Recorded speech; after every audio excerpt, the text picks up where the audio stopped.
తెలుగు వాళ్ళే కాదండి, ఇంకా దీన్ని ప్రమోట్ చేస్తాం, ఇంకా అదర్ లాంగ్వేజెస్ కూడా. మన జాతికి సంబంధించినంతనే కాదు కదా, టోటల్ ఆల్మోస్ట్ బీహారు అటు కాశ్మీరు ఇదే తప్ప మిగతా అంతా దేశాన్ని అంతా పరిపాలించిన అతని ఒక యోధుడు కథ కాబట్టి అది మొత్తం దేశమంతా అందరికి కూడా తెలియాల్సిన. సో ఇక ముందు దాన్ని వేరే లాంగ్వేజెస్లోకి కొన్ని డబ్బింగు లేకపోతే హిందీలో సబ్ టైటిల్స్తో రిలీజ్ చేయడం అది జరుగుతుంది. ఇంకా ప్లానింగ్ జరుగుతుంది. ఇదండి మరి వాళ్ళ ప్లానింగ్ ఎట్లా ఉందో నాకు ఐడియా లేదు. మేమంతా వీటిలో ఉన్నాం. ఇప్పుడు త్వరలో డిసైడ్ చేస్తా ఉన్నాం. 2 కోట్లు ఇచ్చి మన కోట్లింగాల అక్కడ స్టార్ట్ చేశారు. బట్ ఏదైనా చాలా సంతోషంగా ఉందండి. బట్ అంటే పిక్చర్ని ఇంత అక్కడ విజయం చేసినందుకు, బ్రహ్మరథం పడుతున్నందుకు అందరికీ నా కృతజ్ఞతలు తెలియజేసుకుంటున్నాను. ముఖ్యంగా మనం తెలుసుకోవాల్సిన చరిత్ర ఎన్నో ఉంటాయి, కానీ ఈ మనవాడు ప్లస్ మనం జనరల్గా కృష్ణదేవరాయలు అయితేనేమి, చంద్రగుప్తుడు, ఇవన్నీ మన గుప్తులకు తర్వాత కదా వీళ్ళు వచ్చింది. గుప్తుల కింద సామంతులు వీళ్ళు, చంద్రగుప్త డైనాసిటీ. దాని తర్వాత సో తెలుసుకోవాల్సిన చరిత్ర భావితరాలకి. అంటే జనరల్గా మనకి ఇంట్రెస్ట్ ఎలా కలుగుతుందంటే ఒక పాత్ర చేసేటప్పుడు తెలిసిన కథ చేసే కంటే కూడా నాకు గుర్తొస్తుంది నాన్నగారిది అశోక చక్రవర్తి. నేను చేద్దాం అనుకున్నా అశోక చక్రవర్తి. అప్పుడు నాన్నగారిని అడగడం జరిగింది. వెరీ గుడ్, చేద్దాం, చేసుకోరా బ్రహ్మాండం ఉన్నారు. స్క్రిప్ట్ తయారు చేశారు ఆయన. అటువంటి రామారావు అంత ఆథెంటిటీ ఉంది, అంత అటువంటి పాత్రలకి మరి ఆయన తప్ప అనితర సాధ్యమైన పాత్రలన్నీ చేసిన ఆయన. దాని తర్వాత ఆయన పిలిచారు ఒకసారి, ఏంటి నాన్నగారు నాను బుద్ధుడు ఒక్కటైతే కొంచెం ఎట్లా ఉంటుందో జనరంజకంగా కూడా ఉండాలి కదా సినిమాని.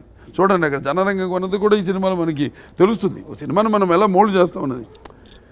సో సరే ఏం చేద్దాం అన్నాను. అప్పుడు బుద్ధం అశోకం చేద్దాం ఉన్నారు. బుద్ధుడుగా నేను చేస్తాను, అశోకుడుగా నువ్వు చేయమన్నారు. సరే అలాగే చేద్దామండి, బాగానే ఉంది ఐడియా. మళ్ళీ పిలిచారు ఒకసారి. అది తాటంత ఉంది చరిత్ర, ఇది ఉంది. రెండింటికి దేనికి న్యాయం చేయలేమేమో. అశోకుడు ఎవరు చేయలేదు అంతవరకు. మన తెలుగు అక్కడ వచ్చింది, మన నార్త్లో తీశారు, సౌత్లో ఎవరు చేయలేదు. అది చేస్తే బాగుంటుందేమో, ఫుల్ లెంత్ పిక్చర్ అన్నారు. అంటే ఓకే బాగానే ఉంటుంది అనుకున్నాం. చెప్తున్నాను అంటే ఎన్ని పరిపరిమితాలు ఒక సినిమా చేయడానికి జనం కూడా రావాలి కదా. జనం రావాలంటే ఒకటి నేను చేస్తున్నాను నా పూర్వజన సుకృతం. అది నాన్నగారు పాత్రలన్నిటికీ పెట్టిన పేరు ఆయన, కొట్టిన పిండి ఆయన. అటువంటి ఆయన కొడుకుగా ఒక తెలుగు బిడ్డగా, తెలుగు జాతి బిడ్డగా, అలాగే విశ్వవ్యాప్తంగా తన వెన్నుముఖం మీద తెలుగు జెండాని మోసిన నందమూరి తారక రామారావు గారి వారసుడిగా. సో ఒక తెలియని పాత్రను ఎప్పుడే ఆయన కూడా తెలిసిన పాత్రలు కూడా భలే రకరకాలుగా ఆయన. ఇప్పుడు దానవీర సూరకర్ణ ఉంది, దుర్యోధనుడు, ఒక డిఫరెంట్ మైథలాజికల్ అయినా డిఫరెంట్గా ఆయన దాన్ని క్యారెక్టరైజేషన్ చేయడం జరిగింది. ఆయన ఊహలో ఎలా ఉంటే బాగుంటుంది పాత్ర అని, ప్రజల కోసం కాదు, ముందు ఆయన కన్విక్షన్. లేకపోతే చూసేవారు కాదు జనం ఆయన కోసం అనుకుంటే కూడా, ప్రజల కోసం అంటే అయ్యస్ ఆయనకి నమ్మకం తప్పకుండా. అండ్ లాజిక్స్ ఆయనకి పెద్దానికో లాజిక్ ఉండేది. సో ఇట్లా బ్రహ్మాండంగా మా ఈ ప్రయత్నాన్ని ఒక తెలియని పాత్రని, unsung story of an warrior అని మన క్యాప్షన్ కూడా ఇప్పుడు డైరెక్టర్ గారు కూడా చెప్తూ ఉండేవారు. సో దాన్ని ఆవిష్కరించినందుకు, ప్రజలు కూడా దాన్ని అభిమానిస్తున్నందుకు అందరికీ నా కృతజ్ఞతలు తెలియజేసుకుంటున్నాను. ఒక్కొక్కరికి ఒక్కొక్క మైల్ స్టోన్ ఉంటుంది లైఫ్లో. అలాగే నాకు డెఫినెట్గా ఈ 100వ సినిమా కావడం కూడా ఒకనొక కారణం. అంటే మంచి సబ్జెక్ట్ ఎంచుకున్నానన్న ఒక దానికంటే ఏదో అని అంటూ ఉంటాను, ఎంత కాకతాళీయం యాదృచ్ఛికంగా జరిగిందని. అలాగే నేనేదో ఇంకో సినిమా గురించి ఆలోచిస్తుంటే ఈ కథ ఈ సినిమాతో రావడం, నిర్మాతలు డైరెక్టర్ ముందుకు రావడం. సో డెఫినెట్గా నా 100వ సినిమా కావడం కూడా డెఫినెట్గా దానికి మంచి హైప్ వచ్చింది. సంక్రాంతికి విడుదల చేద్దాం అనుకుంటున్నాం సినిమా అన్నారు. సో ఆయన ఎంత కాన్ఫిడెన్స్తో వచ్చాడో ఆయన. సో అది నాకు నేను కన్విన్స్ అయ్యాను. సో డెఫినెట్గా వస్తాం మాకు. అండ్ నిడివి చెప్పారు, సినిమా నిడివి కూడా 2 గంటల 15 నిమిషాలని చెప్పారు. అండ్ డెఫినెట్గా మనిషి పూర్తిగా ఒక విజన్తో వచ్చాడు ఆయన. ఆయన ఎలా అనుకుంటున్నాడు, ఎలా విజువలైజ్ చేశాడు ఆ పాత్రని. డెఫినెట్గా ఫుల్ ప్లానింగ్తోనే వచ్చాడు ఆయన నా దగ్గరికి. అంటే నేను కూడా ముందే వాళ్ళతో కూడా మాట్లాడి, గ్రాఫిక్స్ వాళ్ళందరితో ఇవన్నీ అడుగుతానని తెలిసేమో. సో అన్నీ కనుక్కొని ఆయన వచ్చి పలానా సంక్రాంతికి విడుదల చేద్దాం అనుకుంటున్నాం సినిమా అని చెప్పడం జరిగింది. సో ఆయనలో ఉన్న కాన్ఫిడెన్స్ ఏదైతే ఆయన ఎంతూజియాజంతో వచ్చాడు ఆయన. సో అది నన్ను కన్విన్స్ చేసింది, ఆయన కన్విక్షన్ నన్ను కన్విన్స్ చేసింది, ఆయన కన్విక్షన్. కథ ఏం లేదండి, కథ మాకు కట్టె కొట్టే తెచ్చే 3 4 లైన్లు చెప్పాడు ఆయన. ఏంటంటే ఒక తెలుగు నేలపైన అడిగాడని ఒక మహావీరుడు, అలాగే సముద్ర తోయ పీతవాహనుడిగా మొత్తం తన సైన్యాన్ని 4 దిక్కులకి నడిపించిన యోధుడు, అలాగే క్షత్రియ దర్ప మానమర్ధనుడిగా ఈ యొక్క గణనీయ సంఖ్యలో ఈ రాజ్యాలన్నీ జయించిన వీరుడి కథని, అలాగే తెలుగు పౌరుషం తేజరిల్లేలా చేసిన అసమాన శూరుడని ఈ 4 లైన్లు చెప్పారు ఆయన. అంతే, కథ తక్కువ, చాలా తక్కువ. మిగతా అంతా మేము ఇమాజిన్ చేసుకుని చేయడమే. మిగతా అంతా మనకు తెలిసింది ఏంటంటే శాతవాహనుడు 23వ చక్రవర్తి, తను 23వ రాజు చక్రవర్తి అయ్యాడు. దాని తర్వాత తల్లి పేరు పెట్టుకున్నాడు అతను, తన ఇంటి పేరు మార్చి తల్లి పేరు పెట్టుకున్నాడు. అంతే తెలుసు మాకు. అండ్ ఏ రాజ్యాలు జయించాడు అతను అని 4 లైన్లే ఉంది హిస్టరీలో కూడా. మిగతా అంతా ఇమాజిన్ చేసుకుని క్యారెక్టర్ ఎక్కడ పడకుండా అన్ని ఉన్న చుట్టూ క్యారెక్టర్స్తో లింక్ చేసుకుంటూ చేయడం జరిగింది. నాకు ఎప్పుడో అలవాటు ఏంటంటే ముందుకు వచ్చి ఒక సినిమా స్టార్ట్ అయినప్పుడు సరదాగానే ఉంటాను. నెమ్మదిగా నాకే తెలియదు కదా పాత్ర అంటే ఒకటి అరవడం, లేకపోతే ఏడవడం, లేకపోతే ఎవరో తృప్తిపరచడానికి ఒక నవ్వు విసరడం కాదు సినిమా. ఒక పాత్ర అంటే ఇంకొకళ్ళ ఆత్మలోకి మనం వెళ్తున్నాం. ఏ అనుభవాలు అయితే మనం అనుభవించలేదో సో వాటిలోకి వెళ్ళినప్పుడు ముందు మనం పరిచయం చేసుకోవాలి ఆ పాత్రకి. అదే చెప్తుంటాను ఎప్పుడు. ఈ సినిమా విషయంకి వస్తే ఏమో అన్నీ వాళ్ళు నడిపారేమో అనిపిస్తుంది నాకు. నాన్నగారు ఆయన చేయాలనుకున్న పాత్ర ఆయన చేయలేదు. సో ఆయన యొక్క ఆశీస్సులు, ఆత్మ, అలాగే ఈ గౌతమి బాలశ్రీ, శాతకర్ణి వీళ్ళంతా వెనకుండా నడిపించారనిపిస్తుంది నాకు ఈ సినిమా. ఏదండి ఏ పాత్రకైనా ఒకటేనండి. ఈ పాట కొంచెం ఎక్సర్సైజ్ చేయడం జరిగింది. కొంచెం వెయిట్స్ నేను ఎక్కువ చేయను, నాకు అలవాట్లేదు. అండ్ ఎందుకంటే ఈ మధ్య వస్తుంది ఏదేదో ఏమని ప్యాక్స్ 8 ప్యాక్స్ ఇవన్నీ మన నేటివిటీ కూడా కాదు. చూడరు, నువ్వు చొక్కా తీసి చూపిస్తే ఎవడు చూడడం మన వాళ్ళు. నేటివిటీ ఇప్పుడు నార్త్ చేస్తే ఒప్పుకుంటారు వాళ్ళు. ఒక నేటివిటీ మన దగ్గర ఇప్పుడు మన కోడి రామమూర్తి గారు ఉన్నారు మన చరిత్రలో. ఎలా ఉండేవాడు మనిషి, దట్టంగా మంచి దృఢంగా ఉండేవాడు ఆయన. సో మన నేటివిటీ మంది. నేను దీన్ని కొంచెం వెయిట్ సేవ్ చేయడం జరిగింది. అయినా ఏమని చేసినా కూడా పాత్ర అలా మోల్డ్ అవుతుందని నాకు తెలియదండి. పాత్రతో కూడా బాడీ మోల్డ్ అవుతుంది కొంచెం. నాన్నగారు లాగా దుర్యోధనుడు అయితే మంచి గంభీరంగా ఒక యోధుడిలాగా, గండరు ఏదో మేటి పోటీ జగజ్జట్టిలా కనపడతాడు. అదే కృష్ణుడైతే కొంచెం ఆడంగితనం, ఫెమినిటీ ఉంటుంది. అలా కర్ణుడైతే అదంతా ఉంటుంది. అవన్నీ మేము చేసే వ్యాయామం వీటితో పాటు బాడీ కూడా మోల్డ్ అవుతుంది జనరల్గా. అది నా చేతుల్లో ఉండదు. అది నా చేతుల్లో ఉండదు. వేసుకునే కాస్ట్యూమ్ నుంచి కూడా ఉంటుంది, అది మాత్రం ఉంది. వేసుకునే కాస్ట్యూమ్, మెటీరియల్, దాని తర్వాత లొకేషను, ఆ సీను, చుట్టూ ఉన్న ఆర్టిస్టులు, అవన్నీ కూడా ఒక క్యారెక్టర్ బాడీ మోల్డింగ్ మీద వాటి ప్రభావం ఉంటుంది. ఎక్స్పెక్ట్ చేశానండి. ఆ కన్విక్షన్తో అందుకే చేశాను నా 100వ సినిమాని. డెఫినెట్గా అయితే అంటే 100వ సినిమా హిట్ అని కాదు, మెయిన్గా అటువంటి పాత్ర, ఆ పాత్రకి నేను పూర్తి న్యాయం చేయగలుగుతాను అంటే క్రిష్ నేను చెప్పే ఒక టీం వర్క్ అనండి. సో కాబట్టి designing of the film, total film designing నాకు కాన్ఫిడెన్స్ ఇచ్చింది.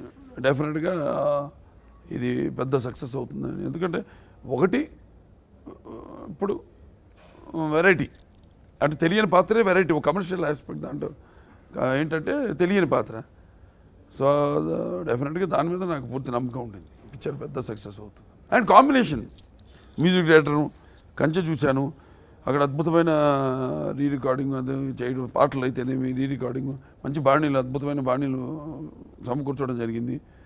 సో నాకు మొదటి నుంచి వాజ్ వెరీ కాన్ఫిడెంట్ పిక్చర్ పెద్ద సక్సెస్ అవుతుంది. అందరూ వాళ్ళు సొంతం చేసుకున్నాను సినిమాని. జనం ఎలా సొంతం చేసుకున్నారో, ఎలా మంచి సినిమాకి నేను నిజంగా ఈ సినిమాకి అయితే భాషా భేదం కూడా ఉండదు. ఎక్కడో మా ఫ్రెండ్తో మాట్లాడితే అక్కడ గురుగాంలో రిలీజ్ అయింది పిక్చరు. అక్కడంతా నార్త్ ఇండియన్సే అంట, థియేటర్ నిండా ఏళ్ళలో చప్పట్లండి ఆడు కూడా. సో అలా కొన్ని సినిమాలకి భాషా భేదం ఉండదని డబ్ చేయాలి మళ్ళీ, ఇది లేకుండానే డైరెక్ట్ తెలుగు రిలీజ్ అక్కడ. అలా భాషాభేదం కానీ, ఆడమగ తేడా కానీ, లేకపోతే పండిత బామరాది పట్టుపిడుపులు కానీ, ధనిక పేదరికం అని తారతమ్యం కానీ, లేకపోతే అభిమానులు దురభిమానులు అని అడ్డుకోవడాలు కానీ ఉండవు ఇలాంటి సినిమాకి. అలాగే ఇండస్ట్రీ వాళ్ళు కూడా అందరూ వాళ్ళు తమ సొంతగా భావించారు. సక్సెస్ని వాళ్ళు కూడా వాళ్ళ సక్సెస్గా, అదే నేను అంటాను, ఇది కేవలం ఒక తెలుగు జాతో లేకపోతే మన భరత జాతి సక్సెస్సే కాదు, ఇది ఇండస్ట్రీ సక్సెస్ కూడా. సో నాకు ఎక్కువ టైం దొరకదండి, ఆయన ఎక్కువ సోషలైజ్ అవ్వను, లేకపోతే సినిమాలు ఏదైనా నెక్స్ట్ పిక్చర్ ఏంటి దానికోసం హోంవర్క్ చేస్తాను. ఎవరు ఒక సబ్జెక్ట్ చెప్పినా సరే, ఇప్పుడు 5 సినిమానే ఉంది, కమర్షియలైజ్ ఎలా చేయాలి ఇప్పుడు దాన్ని, ఉంటాయి అబ్బాయిలు అందరూ ఎదురు చూస్తుంటారు కదా ఊరికే, అంటే దాన్ని ఎట్లా ఓకే తెలంగాణ స్లాంగ్ వెళ్తాం, ఎందుకంటే స్లాంగ్ అని కాదు, స్లాంగ్ కోసం అట్లా అక్కడ అది క్లారిఫై చేయాలి. అది నేపథ్యం, అక్కడ ఉంటేనే దానికి సింపతి వస్తుంది క్యారెక్టర్కి, ఆ నేపథ్యంలో ఉంటేనే అని ఆ నేపథ్యం సెలెక్ట్ చేయడం జరిగింది. అలాగే చేజులు ఇవన్నీ కూడా నేనే హోంవర్క్ చేసుకున్నాను మొత్తం. సో ఇలా ఒక క్యారెక్టర్లోకి వెళ్ళినప్పుడు ప్రతిదీ క్షుణ్ణంగా డీటెయిల్స్లోకి వెళ్తాం. ఈ సినిమా కూడా కానీ చూడలేదు, ఒకసారి చూపించి కలిసామండి. ఆయన ఇప్పుడు అదే సర్కారు అయ్యాక ఆలోచిద్దాం ఉన్నారు. సో సర్కారు మన ఎప్పటికి అవుతుందో ఐడియా లేదు. సో చూద్దాం, వేచి చూద్దాం. ఆయన లేకపోతే సినిమా ఉండదు, అది మన గ్యారెంటీ. ఎందుకంటే తీసుకోండి రిస్క్ కూడా ఉంటాయి కొన్ని, ఆ డీటెయిల్స్ సినిమాకి అది చెప్పలేను ఇప్పుడు మీకు. ఆ ప్రెసిడెంట్ క్యారెక్టర్, సో దాన్ని అంతవరకు చెప్పగలుగుతాను. దానికి అంటే ఒక పాత్రలోకి వెళ్ళినప్పుడు ఇక అంతే ఊహించుకుంటే, ఇప్పుడు నయనతార అన్నాను, హేమమాలిని గారు అలా ఈ సినిమాలో, అక్కడ రామరాజ్యంలో నయనతార అంతే, అమితాబ్ బచ్చన్ గారు కూడా డెఫినెట్గా ఆయనే అన్నారు. అప్పుడు అది ఏదో సినిమా ప్రమోషన్కి వచ్చినప్పుడు అన్నారు ఆయన, ఒక 1000 మందిలో నిలబడి ఉన్న పాత్ర అయినా సరే నేను చేయడానికి రెడీగా ఉన్నాను తెలుగులో అని. ఇది 1000 మందిలో కాదు, అందరినీ శాసించి ఉన్నతమైన క్యారెక్టర్ అది. 5-6 రోజుల క్యారెక్టర్ అది, ఎక్కువ రోజులు కూడా ఉండదు, కానీ అంత ఇంపార్టెన్స్ ఉంది క్యారెక్టర్కి. సో ఆ క్యారెక్టర్ ఆయన చేస్తేనే ఉంటుంది సినిమా, లేకపోతే ఉండదు. ఆ సినిమా ఉందండి, ఐడియా ఉంది, చేస్తాను తప్పకుండా. పౌరాణికం ఉందండి ఒకటి, చెప్పలేం పేరు చెప్పను, అవతల ఆర్టిస్ట్ది. పౌరాణికం ఒకటి అనుకుంటున్నాను. అలాగే అంతేనండి, సోషల్ ఏం లేదు, పౌరాణికం మీదే ఆలోచిస్తున్నాను. మల్టీ స్టార్ ఏదైనా, కాకపోతే ఒకతోడే పెట్టాడు ఆయన. ఏది ఎడిటింగ్లో నేను వెంటనే ఫోన్ చేశాను, రీరికార్డ్ చూస్తాను. అదే మొత్తం షాట్ లేదేంటి అన్నాను. లేదు మొత్తం ఎక్స్టెండ్ చేయండి షాట్ అన్నాను. పాప ఎక్స్టెండ్ చేసి మనం ఎందుకు చెప్పాము ఏంటి అన్నది, అదే కృష్ణ గారిలో ఉంది గొప్పతనం. అంటే మనం ఇటువంటి పెద్ద అంటే కృష్ణ వినాలి అని మీ పని మాట, మీ సీనియారిటీకి కృష్ణ అంతా అని మీరు అనొచ్చు, అది కాదు కదా. ఆయన చేసే సినిమాలు కూడా అన్ని గొప్ప సినిమాలే. అలా కాకుండా తపన, అంతేకాకుండా నా ఇన్వాల్వ్మెంట్ తెలుసు ఆయనకి. ఎన్నో షార్ట్స్ కూడా చెప్పడం జరిగింది, మేమంతా తీసుకోవడం జరిగింది షార్ట్స్, మేమంతా కలిసి. ఏమంటే ఈ షార్ట్ ఇక్కడి నుంచి జూమ్ చేయండి, ఆ ట్రాలీలో అంటానే మీలో ఇంకొకడు మిగిలాడు అని అంటున్నప్పుడు కెమెరా వస్తే కళ్ళు అన్నీ దించుకుంది. బహుశా ఆయన కూడా అదే ఉందేమో మైండ్లో. మేము ఉందా నేను అడగల, వెంటనే బ్రహ్మాండం తీశారు ఆయన. మళ్ళీ పోరాటాల్లో కొన్ని కత్తి టీజర్లో పెట్టే ఒక కత్తి నుంచి అది నెత్తటి చుక్కలు రావడం అవన్నీ. సో ఇలా బాగా కెమిస్ట్రీ మా ఇద్దరికి కుదిరింది. ఆయన ఆవేశం నా ఆవేశం, ఆయన విజన్ నా విజను అన్నీ బాగా కలిసిందండి. ఎందుకంటే ఒక్కొక్కసారి మేము అనుకునేవాళ్ళం షార్ట్ ఇక్కడ బాగుంటుందని నేను అనేవాడిని, అదే అనుకున్నాను. ఇటు తిరిగేలోపు కెమెరా పెట్టేసి రెడీ అక్కడే ఉండేవాడు కరెక్ట్గా కెమెరా కూడా. అలా బ్రహ్మాండమైన ఒక కెమిస్ట్రీ ముగ్గురు మధ్య, మా ఇద్దరి మధ్య కాదు, కెమెరామెన్తో కూడి బ్రహ్మాండమైన కెమిస్ట్రీ కుదిరింది మాకు. చెప్పే కదండి, ఏదైనా ఒకవేళ కొన్ని ఎవరు చేయలేరు నా ఊహకి, నా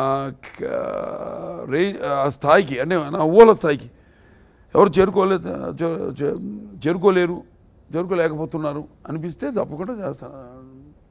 అవన్నీ ఇంకేమనుకోలేదండి. డైరెక్టర్ నుంచి కూడా నేను ఏదైనా వేడిగా వడ్డిస్తానని నాకు అలవాట్లేదు. ముందే కూర్చొని ప్లానింగ్లు అబ్బో అవన్నీ చేయడాలు నాకు అసలు అలవాట్లేదు. రేపు తదాసు దేవతలు, రేపు మన తదియ ముహూర్తం ఉంటాం, మంచి మూడ్లో ఉంటే తీసుకెళ్ళి కెమెరా ముందు నిలబెట్టి షాట్ తీయడమే, అలాగే వేడివేడికి వడ్డించడమే. దానికోసం ప్రిపరేషన్ ఏం చేయండి. పండగకి సినిమాలు వస్తాయంటే యాక్చువల్లీ ఒక ఇద్దరు టాప్ హీరోలు సినిమాలు వస్తారంటే కాంపిటీషన్ ఉంటుంది డెఫినెట్గా. ఏదైనా అంటారు కదా స్పర్ధ వర్ధతే విద్య అని ఏ రంగంలోనూ ఫలితాలు ఆశాజనకంగా లేకపోతే అంత రంజు ఉంటుంది, అంటే మజా ఉండదు. సో ఏ రెండు అసలు డిఫరెంట్ జానర్స్ నేపథ్యాలు, సోషల్, ఇది చారిత్రాత్మకమైన సినిమా. సో అవి ఉంటుంది, అది క్వైట్ న్యాచురల్. ఇప్పుడు జనరల్గా మేము పర్సనల్గా వస్తే వీఆర్ వెరీ క్లోజ్, కలిసినప్పుడల్లా క్లోజ్గా ఉంటాం, చాలా క్లోజ్గా ఉంటాం. ఇండస్ట్రీలో క్లోజ్గా ఉండేది ఆయనతోనే, నేను ఇంకెవరితో అంత క్లోజ్గా ఉండను. కలిసినప్పుడు అదే ఎప్పుడో కలుస్తాం. నేను చెప్పాక నేను ఎవరు కలవను, ఏదో ఫంక్షన్లోనో అలా తప్పితే అంత టైము ఉండట్లా. ఇదివరకు ఉండిందేమో, ఇవాళ ఉండింది ఇదివరకు ఏదో కలుసు. ఎప్పుడు ఎమ్మెల్యే కాకముందో లేకపోతే ఈ Basava Tarakam Indo American cancer hospital chairman కాకముందు. ఇప్పుడు అసలు టైం లేదు, అసలు ఎవరిని కలవట్లా నేను. సో అది జనరల్గా ఉండడం కూడా మంచిది, బాగుంటుంది. కాంపిటీషన్ ఉంటేనే అప్పుడప్పుడు ఇంకా కొంచెం సిన్సియర్గా, ఇంకా ఒక ఇది ఒళ్ళు దగ్గర పెట్టుకుని చేస్తాం. వయసును బట్టి ఓకే, ఫస్ట్ మేబీ దాంట్లోకి పంపి ముందు ఆ జోనర్లోకి పంపి అక్కడి నుంచి చూద్దాం. ఇంకా ముందు ఒక సినిమా అయితే కదా ఇంకా తెలుస్తుంది, ఆవిష్కరింపబడేది కూడా. అతను కూడా కొన్ని రోజులు చేశాడు అంతే. దాని తర్వాత మళ్ళీ చదువు ఉంది కదా, ఇంకా స్టిల్ ఈజ్ డూయింగ్ ఆన్లైన్. ఇప్పుడు ఇక్కడికి వచ్చాడు, స్టేజ్లో చదువుతున్నాడు. ఇప్పుడు ఇక్కడికి వచ్చేసి మళ్ళీ సినిమా కూడా దగ్గర పడుతుంది కదా, ఈ సంవత్సరం ఆఖరిలో అనుకున్నా కాబట్టి దానికి తగ్గ తర్ఫీదు అలాగే ఆన్లైన్లో చేసుకుంటాడు. BBA, bachelor in business administration.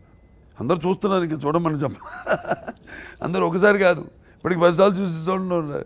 ఒకటి సంతోషం ఏంటంటే సినిమాకి అందరూ, అంటే ఇదివరకు కూడా 30-40 సంవత్సరాల నుంచి సినిమాలు చూడటం మానేసిన వాళ్ళంతా కూడా వస్తున్నారు బయటికి. కుటుంబాన్ని ఏకం చేస్తానని చెప్పొచ్చు, తరాల్ని వాళ్ళు వస్తున్నారు బయటికి. అలాగే వాళ్ళని నడవలేని వాళ్ళని పాపం వయసు అయిపోయి వాళ్ళు కూడా వాళ్ళ కొడుకులో మనవాళ్ళు వాళ్ళంతా కూడా పట్టుకుని వాళ్ళని సాయం చేసి ఊతరించి వాళ్ళని తీసుకెళ్తున్నారు సినిమా కంటే. సో చాలా ఒక అనిర్వచనీయమైన ఆనందం, అనుభూతి. పాత్రను బట్టి ఉంటుందండి, క్యారెక్టర్ని బట్టి ఉంటుంది ఎవరినన్నా. ఇప్పుడు ద్రౌపదిని చెప్పే కదా, అలాగే ఇంకెవరినైనా పెట్టి తీసుకోవచ్చు. కాకపోతే ఈ నిన్న మొన్న ఇంటర్వ్యూ మామూలుగా ఫైట్ మాస్టర్ అనేది అడిగింతాను, నా చేత ఫైట్లు చేయించలేదని. ఊరికే ఉంటుంది ఆర్టిస్ట్ పట్టుకుందాగానే ఏదో ఒక సినిమాలో అన్నాను అంతే తప్పితే అట్లేమి ఉండదండి. క్యారెక్టర్ని బట్టి వెళ్తాం మేము. అండ్ బికాజ్ కాస్టింగ్లో చాలా జాగ్రత్తలు తీసుకుంటాం. ఈ సినిమాలు చూస్తుంటారు, ఇదివరకు లేని కాంబినేషన్స్ అన్నీ ఉన్నాయి దీంట్లో. అంటే ఆ కొత్తదనం కావాలి మాకు ఆ పాత్రలో. ఎక్సెప్ట్ భరణి గారు అండ్ శుభలేఖ సుధాకర్. చాలామంది శుభలేఖ సుధాకర్ కూడా చాలా దూరం అయిపోయి ఇండస్ట్రీకి. అడిగారు ఎవరన్నా నా పక్కన కూర్చున్నాడు అడిగారు నన్ను. శుభలేఖ సుధాకర్ గారు. నాన్నగారేమో చంద్రగుప్తుడు క్యారెక్టర్ చేశారు, అదేమో ఉత్తరం దక్షిణాన్ని కొట్టుకుంటూ వచ్చాడు రాజు ఆయన. ఇక్కడేమో శాతకర్ణి, ఇది దక్షిణం నుంచి ఉత్తరకి. సో ఇద్దరు తండ్రి కొడుకులు కలిసి మొత్తం భారతదేశాన్ని. స్క్రిప్ట్ వర్క్ కాదు కానీ ఏమన్నా బ్రహ్మాండంగా వచ్చింది ఊళ్ళో అనుకుంది. అంటే దాని మీద ఏమి ఫుల్ స్క్రిప్ట్ చేయడం అదేం జరగలేదు. అదంతా 2 నిమిషాల పని అయిపోతుంది. ముందు మనకు కాన్సెప్ట్ అద్భుతంగా ఉంది అది. సో డెఫినెట్గా చేస్తాను సినిమా. వీలైతే నేను మోక్షు ఇద్దరు కలిసి చేయగలిగింది అది ఒకటే సినిమా అనుకున్నాను నేను. అతో చెయ్యం కూడా ఇంకా దారిలో అతను వెళ్తాడు. అంటే అలా కుదిరిన సబ్జెక్ట్, మా అబ్బాయిని పెట్టాలని కాదు ఆ సినిమాలో, ఉందిలేని సబ్జెక్ట్ అది.